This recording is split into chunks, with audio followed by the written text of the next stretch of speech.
Alright, so another video, another perimeter underway here, and this one going back to a smaller sail for right now. But as you can tell, if I go up like this, and over here, it's not just one, it's two. Because we have the middle trench right here, and then on the edge, we have the other trench. So you're probably wondering why we just don't make one large road eater for this project and just have it go double the perimeter length. And that's because the one thing that's very important of this location, I probably normally wouldn't even make a perimeter in a frozen, ice spike at all.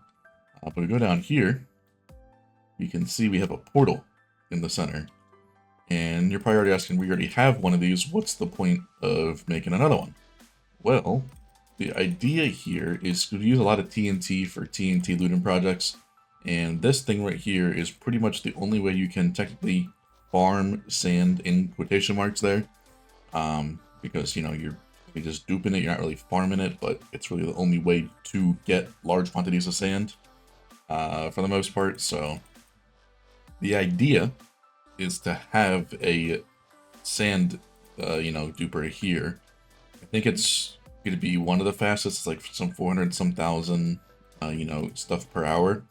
So pretty decently fast. There probably is definitely faster ones, but this one has no entities or anything like that, so it's not annoying to make and all that stuff. So we don't need anything too complicated because we're only going to be using it for sand, just to get sand plus the gunpowder from our TNT area to mass produce, hence the name, a lots of TNT for those TNT looting projects that we will have for the farm. So yeah, that's the idea here. So we have to kind of make it a little bit weird to make it an efficient way. Otherwise, if you make a perimeter through the end portal, you have to remove the sweeper per layer and place it back and this and that. So I just thought it'll be easier to make two, make one big long trench here, because we can just double up the trencher in the center, and that gives us enough clearance on both sides for the road eater to pass by this without any issues. So yeah, that's what we got going here. I did all the main trenches on stream yesterday, or I think I did the first main trench on stream yesterday. I was working on a different project as of then, but yeah, this one's also done. So we got both road eater schematics in the area to be loaded now. I still got to do the side trenches, but those won't be too bad. I mean, they're a lot smaller than everything else. So one duper all the way down, and there's a little bit of lava. We got a couple deep ones here, but compared to what this first middle trench was, I think we'll be chilling. So yeah, get rid of this beehive. But that's everything so far. I think the time lapse could look pretty cool if we have both warriors running at the same time. So I'm definitely gonna try to do that. But we'll see how that goes. And obviously because, chunks and things like that, but it should be pretty okay. I'll probably raise the render to 32 and sit in the center here for unless I gotta mine some obsidian. But we'll see how that goes. Yeah, good so far. I get materials on both sides for each of the road eaters to separate them. And then this is all the mine carts, and then I have the trencher stuff here, so I'll be working with that for a little bit, and then it's time to make two different road eaters and let those run simultaneously. It'll be a pretty cool time lapse, I think. So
Alright, so we got a huge jump cut here as I was streaming a lot of this and I forgot to record as per usual.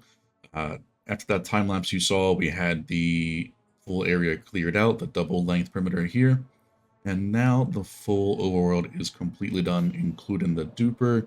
And we have a couple things in place where we want to send the items back through the portal into the end. That's the plan, to actually store all the items in the single dimension. So we have to take the gunpowder that gets collected in the nether for this farm and transport it back to the overworld and then over to the end. That way we can actually store it all in one central location, which will make this area actually usable because we don't got to transport items from all over the place from a sand duper and a gunpowder farm. That was the idea. We have it all farmed in one place. That way we can just take it from here and then go over and craft it in one area. This duper here is by Floppy, Hampter, and a couple other people of the Chronos Discord. It's 192,000, which is the fastest we can pretty much do with a single portal or 117. I tried, my mistake with this one is I tried to make one that had the TNT accelerated stuff that has been shown in newer versions, but I did find out that that only works in newer versions because of how gravity blocks were changed a little bit and how they were messed around with by Mojang. So fortunately I had to tear that one down and then do this one here, and which meant I had to get 4 pigs and boats in the corners here. Not ideal, but we made it work in the end. And we have this farm down here, which is supposed to be only possible to do in, I think, 118 plus, as whatever version they introduced waterloggable leaves, and I think that is 118 or 119, one of those two. But we found a way to actually do it without needing to do that. So it required a little bit of reworking. So we found out that we could place these on stairs. We could have done slabs. I would have done the same thing, but I think just the stairs work better as it's partially a full block. And we don't got to worry about anything below as well. So like moving the boats, like a bat or something. We have the bat switch now anyway, so that doesn't have to worry about. Essentially what we had to do, because we don't have fully waterloggable leaves in this, and there's no other block that is solid that is fully waterloggable that doesn't leak any water to the sides, what we had to do is we had to walk around with a water bucket, and every time we wanted to place the boat in, we had to do it one by one by one by one.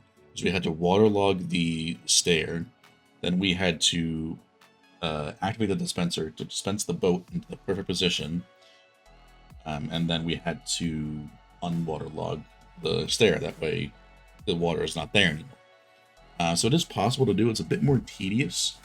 Another thing we also found got pretty easy if you plan to make this farm and you're in the current version, yours will be covered by a leaf or something like that. I think I do have one. So yeah, yours will be covered by a leaf like this. And you would think there's no way to power this dispenser, but if you just place a torch like this, it activates the dispenser. And that will then place your boat. So that's a very easy way if you're going to plan to build this farm to actually get it to work. Okay, so I just looked at the schematic. There is 1,822 boats or dispensers, which means there's the same amount of boats here, which is kind of crazy. I definitely crafted a whole lot of these things, so I never will dig this farm again, even if we had fully waterloggable leaves. It's just very time consuming. It is worth it in the gunpowder department, but I don't think we'll ever use this thing again. Or build another one of these if we have to change anything like that. But yeah, everything's all in place here. This should be all fully functional. Now I'm going to go into another side and get that all finished up over there. And then we'll head to the end, and that way we can get that all cleared up. Alright, so he's finally in there. I probably looked like a porcupine quite a few minutes ago.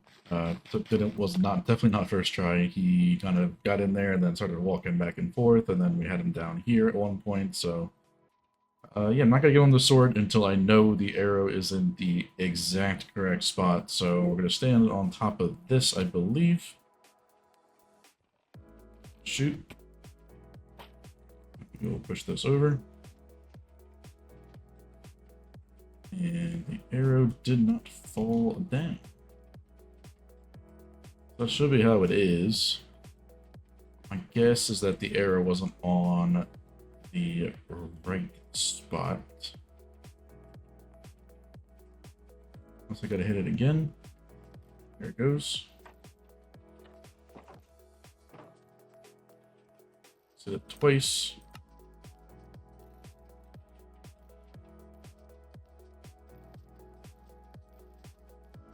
It looks to be okay. I guess we can run it with TNT to be sure. So let's go do that. Just got a couple TNT we'll place for this just to be sure it's working.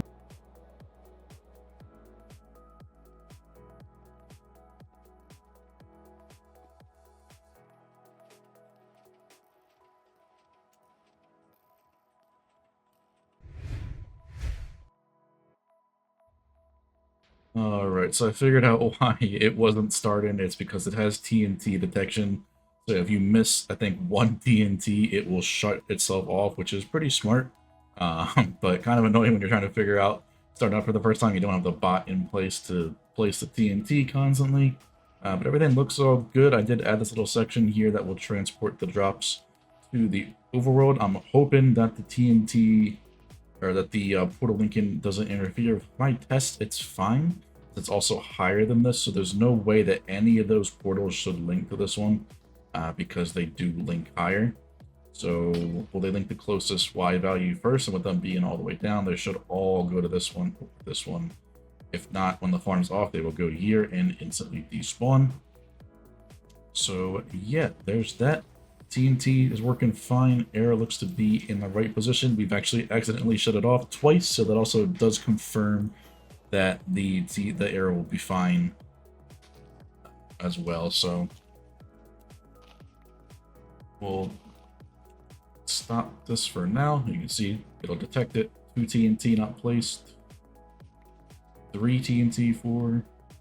Okay, so about 5 TNT not placed. It will shut itself off automatically, and that's pretty good because obviously you're not going to have that many creepers left over there, and then they'll all go down there. And if you were to load them, of course, you know, it'll be fine. They'll despawn. As we're back there, they're in lazy chunks, so I do have to blaze the 16. We should be fine there. I believe this is built on 116, so I will have to double check, but as long as we're getting creepers, we will be fine. Alright, so we just finished the end. Just walk this path of what the gunpowder will take to go to the end. It's not going to get loaded into shulker boxes, as you saw by that other side. It's just going to just get transported back to the overworld, and then it's going to get perfectly aligned by that ender chest up there, so that when it falls down here, it'll then clip this end portal right here. And that way, when it goes through, it'll just end up right here. And we have the silly string on this platform here. I don't have the end switch on, so this stuff is kind of spawnable. But yeah, so we have this right here. And what this will do is I will have the gunpowder just fall right down here and then go into the shulker box loaders. And we needed this silly string, of course, for the sand duper, for that to work. So all the sand just falls down onto the soul sand and then just pops off. And then the water just flushes it over to the side and does the same thing over here. So we have, as you can tell, a whole lot of shulker box loaders. I don't remember the total amount, but it is quite a few that we have here. Most of them are for the gunpowder, of course, as that is the one that will obviously take in the most amount of stuff, because we have to sort like 3.5 million of that per hour. And the sand only has like 3 or 4 of them. So all the gunpowder ones are just starting back in the second third of this one over here. And then that all then just feeds into item elevators on both sides, corresponding to what needs to go where. And then up here we have my TNT mass crafter that I did complete and design a couple years ago now at this point. It's capable of auto-crafting 100,000 TNT per hour, provided you have all the materials. Now, we can't do that in the sand department because that would be over 500,000, which is what I think we were trying to get with the sand. We would need to make like 3 of those dupers or so to reach that number. But we could do it. The only issue is there's not a lot of buffer up here. So I would have to like rewire this and add a bigger storage for this. That way we could do that. But we have the bulk silos here instead. So I think I added this to only input a certain amount of numbers of shulker boxes if you wanted to have the bulk filled, because this thing is designed to manually input the sand as well as the gunpowder into here, and then you unlock this at the bottom here. But instead, I think I added an option for this one to load it from the side over here. So it would modulate and regulate the amount of boxes that are being input into the crafter. That way it wouldn't over fill the top up here, because there's only space for about I think like 12 shulkers per slice, which does get filled up pretty quick as it doesn't unload them very fast. But yeah, this full thing here, we just barely missed this gateway with everything all planned out. So if we do an end build, we would have to like sort of work around this, as this is going to be needed to get a lot of TNT. I'm not going to run the creeper farm as it is very demanding on the server right now. It is a lot, as you can obviously guess. 3.5 million gunpowder per hour is quite a number of that stuff there to also gather, store across 3 different dimensions. I believe this will not chunk load itself, as we don't have, obviously, we're not in 121, so this wouldn't chunk load itself. You need a bot in here. I'm going to just quickly go turn on the sand duper, that way you guys can see that in action at the very least. So I'm not going to be able to run the creeper farm, as we don't really have the TNT right now to run it too much. We would actually have to use the gunpowder farm at a different one to actually craft the TNT that we need.